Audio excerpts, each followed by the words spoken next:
कृपया परयाविष्टो विषीदन्निदमब्रवीत्।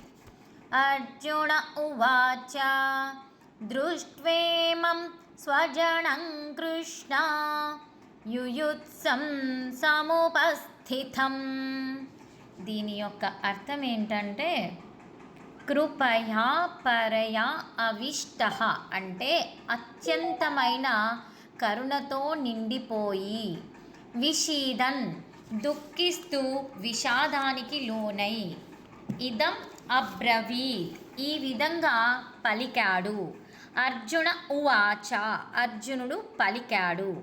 దృష్ట్వా చూసి, ఇమం స్వజనం ఈ తన వారిని బంధువులను, కృష్ణ అంటే ఓ కృష్ణ, యుయుత్సం అంటే యుద్ధం చేయడానికి సిద్ధంగా ఉన్న, సముపస్థితం ఎదురుగా నిలబడి ఉన్నవారిని.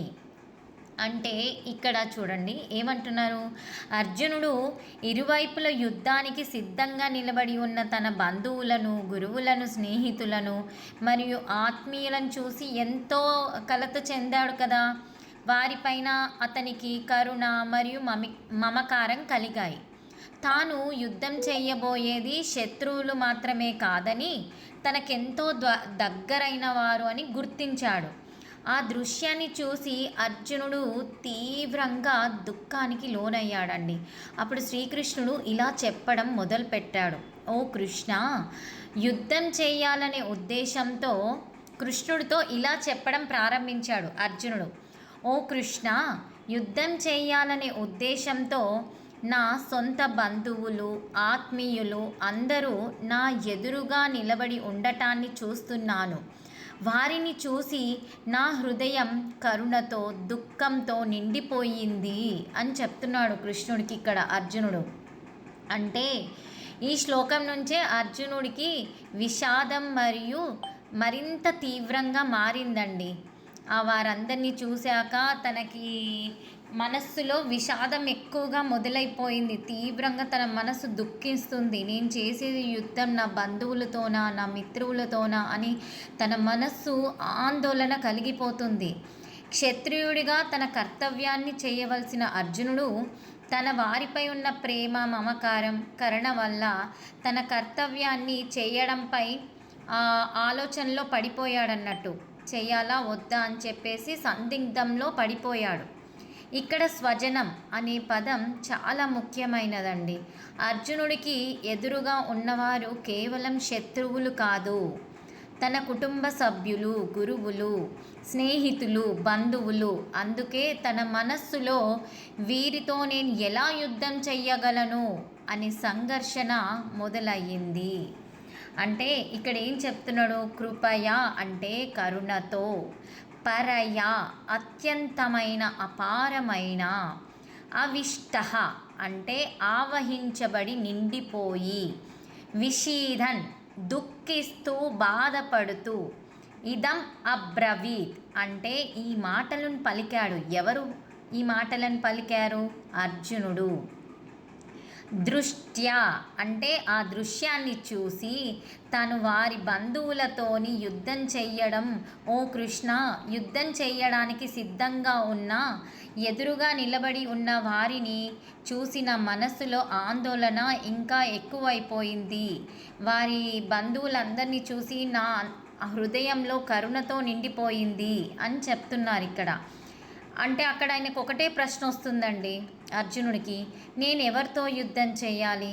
వీరు నా సొంత వారే కదా, వీరిని ఓడించడం ద్వారా నాకేం లాభం అనే ఆలోచనలో తీవ్రంగా తన మనస్సు ఆలోచిస్తుందన్నట్టు.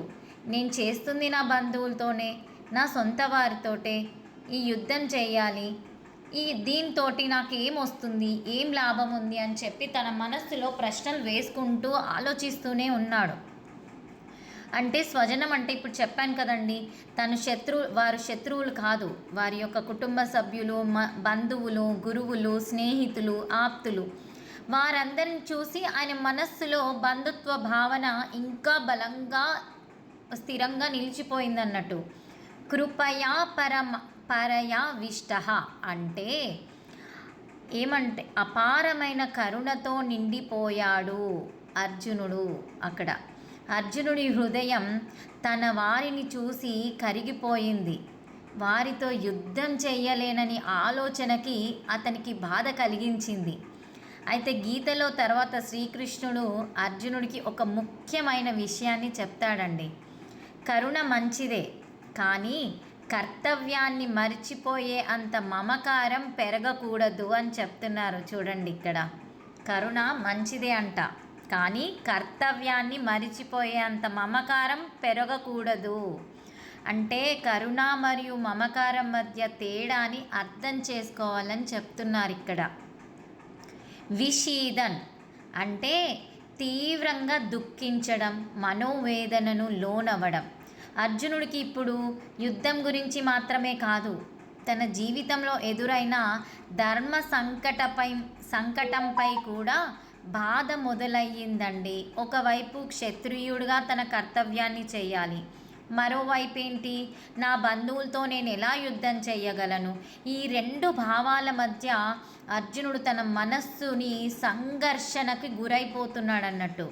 అంటే మన జీవితంలో కూడా కొన్నిసార్లు ఏది కర్తవ్యం, ఏది మమకారం అనే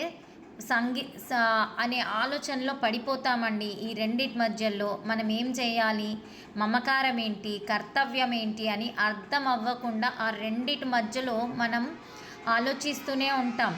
మనకు ఇష్టమైన వ్యక్తి విషయంలో సరైన నిర్ణయం తీసుకోవడం కష్టంగా అనిపించవచ్చు. అప్పుడు కేవలం భావోద్వేగంతో కాకుండా ధర్మం, వివేకం, బాధ్యత ఆధారంగా ఆలోచించాలి అని చెప్తున్నారండి. అంటే చూడండి, మన దగ్గర వాళ్ళు ఉండేసరికి అప్పుడు మనము వాళ్ళు తప్పు చేసినా కూడా పోనీలే అని వదిలేసి సమర్థిస్తూ ఉంటాం, కరెక్టే చేశాడు. అలా కాకుండా ధర్మబద్ధంగా మనం ఉండాలండి. భావోద్వేగాలకు కాకుండా ధర్మం, వివేకం, బాధ్యతగా వాటిని ఆధారం చేసుకొని ఆలోచించి మనం నిర్ణయం తీసుకోవాలండి.